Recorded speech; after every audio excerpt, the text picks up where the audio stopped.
दोस्तों, आज की कहानी है गरीब लड़के के 3 सवाल।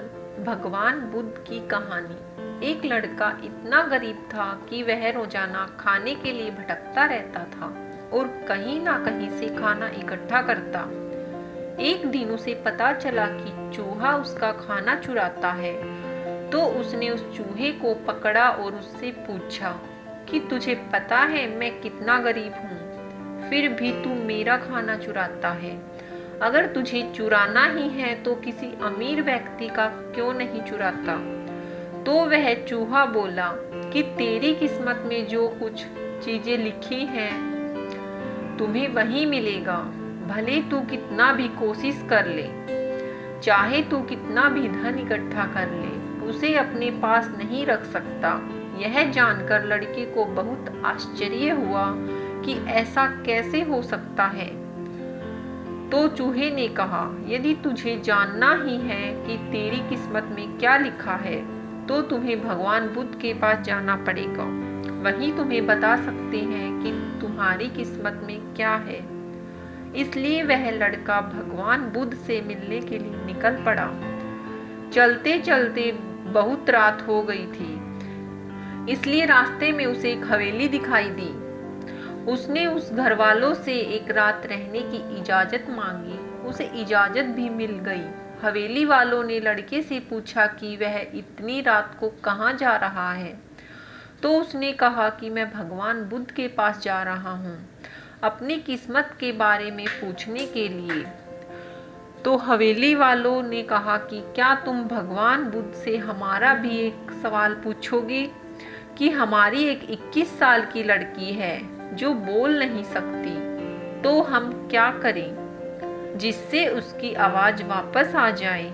इस लड़के ने कहा, जरूर पूछूंगा आपका यह सवाल। और उसने उनको धन्यवाद कहा और सुबह वहां से निकल पड़ा।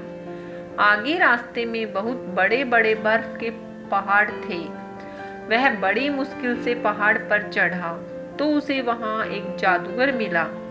उसने उस लड़के से पूछा कि वह कहाँ जा रहा है। तो उसने कहा कि मैं भगवान बुद्ध के पास जा रहा हूँ, उनसे अपनी किस्मत के बारे में पूछने के लिए। तो जादूगर ने कहा कि क्या तुम भगवान बुद्ध से मेरा एक सवाल पूछोगे।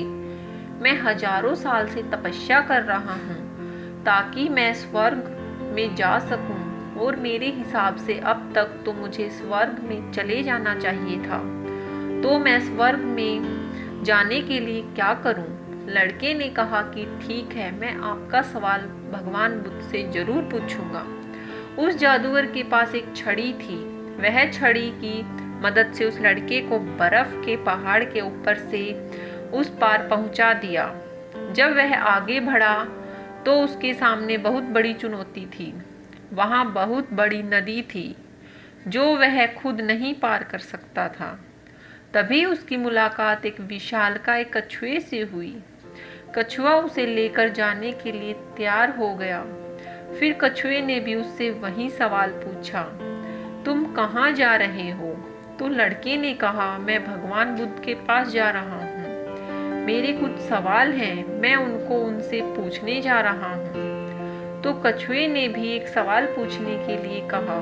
कछुए ने लड़के को अपनी पीठ पर बिठाकर नदी के उस पार पहुंचाया। आखिरकार लड़का भगवान बुद्ध के पास पहुंच गया। वहां पर बहुत सारे लोग थे। भगवान बुद्ध ने कहा, मैं एक व्यक्ति के केवल 3 सवाल के जवाब दूंगा। यह सुनकर लड़का परेशान हो गया, क्योंकि उसे तो 4 सवाल पूछने थे। वह सोचने लगा कि उसे कौन से 3 सवाल पूछने चाहिए। उसने कछुए के बारे में सोचा कि कछुआ 400 साल से ड्रैगन बनने की कोशिश कर रहा है। जादूगर कई सालों से स्वर्ग जाने के लिए तपस्या कर रहा है, और वह लड़की बिना बोले कैसे पूरी जिंदगी निकाल सकती है। फिर खुद के बारे में सोचा कि मैं तो सिर्फ गरीब हूँ, मैं तो भीख मांगकर भी अपनी जिंदगी गुजार सकता हूँ, परंतु कछुआ, जादूगर और लड़की की परेशानियां तो मेरी परेशानियों से भी बहुत बड़ी हैं। तो लड़के ने 3 सवाल भगवान बुद्ध से पूछे।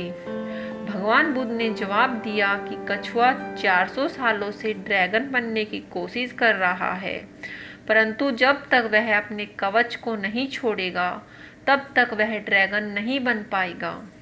वहीं जादूगर जब तक अपनी छड़ी नहीं छोड़ेगा तब तक वह स्वर्ग नहीं जा पाएगा, और जब तक लड़की को उसका जीवन साथी मिल नहीं जाएगा तब तक वह बोल नहीं पाएगी। यह सब सुनकर लड़का वापस कछुए के पास आया और उसने सब कुछ बताया। तो कछुए ने अपना कवच निकाल दिया। जैसे ही उसने कवच निकाला, कवच में से कीमती मोती निकले। वह मोती उसने उस लड़के को दे दिए और वह ड्रैगन बन गया। फिर लड़का जादूगर के पास गया और उसे सारी बात बताई। जादूगर ने वह जादू की छड़ी लड़के को दे दी और वह स्वर्ग चला गया। उसके बाद लड़का उसी हवेली में गया जहां उसने रात गुजारी थी। जब वह वहां गया और सारी बातें घर वालों को बताई तो उन्होंने उस लड़की की शादी उस लड़के से करवा दी। तो लड़की बोलने लगी। इस तरह लड़के को पैसा, पावर और एक खूबसूरत जीवन साथी मिल गई। जीवन में कुछ पाने के लिए कुछ देना पड़ता है। जब जादूगर ने अपनी छड़ी दी तो उसे स्वर्ग मिल गया। वैसे ही जीवन में कुछ बड़ा करने के लिए अपने सुविधा क्षेत्र से बाहर आना होता है। पानी का जहाज सबसे ज्यादा किनारे पर ही होता है, पर जहाज किनारे के लिए नहीं बना है, वह समुद्र में लहरें को चीरते हुए आगे बढ़ने के लिए बना है। इसीलिए जीवन में कुछ बड़ा करने के लिए रिस्क तो लेनी ही पड़ेगी। दोस्तों, आपको कहानी कैसी लगी? यदि अच्छी लगी हो तो लाइक करें, कमेंट करें और शेयर करें, और मेरे चैनल को सब्सक्राइब करना ना भूलें। धन्यवाद।